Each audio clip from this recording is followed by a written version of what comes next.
Hi everyone, welcome back to Therapy Thursday. We're going to stay on the same topic of hip mobility and hip rehab. Today we're going to focus on one particular exercise that's a favorite of ours. It's for a muscle on the side of your hip called your glute med. This is a variation of the clamshell exercise. The glute med's an important muscle. It's been linked loosely with performance deficits, but it's also been shown to have an association with problems of the knee, problems of the hip, and even problems of the low back. So it's a very important muscle in terms of transfer between your lower extremity, your hip, and your back. So check out this progression. We're going to begin our exercise progression with the basic clamshell through varying angles.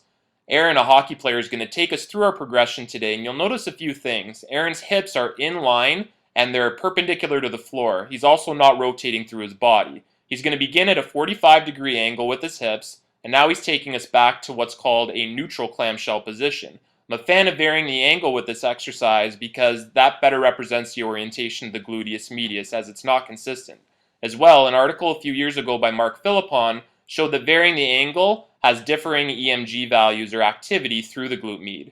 Our second basic progression is going to be adding resistance to that first exercise. For this, we've tied a red TheraBand around Aaron's knees. The addition of this resistance is going to actually prevent him from doing external rotation of his hip, so it's just making the actual exercise a tiny bit harder.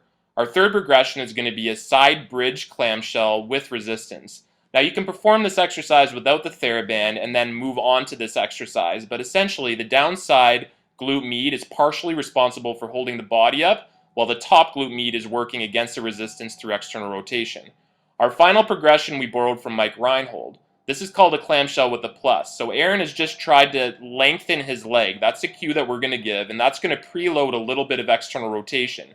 Now you're going to notice that Aaron's range of movement is much lessened in external rotation. However, it's meant to target the posterior fibers or the backside of your hip, particularly the glute med and even the glute max.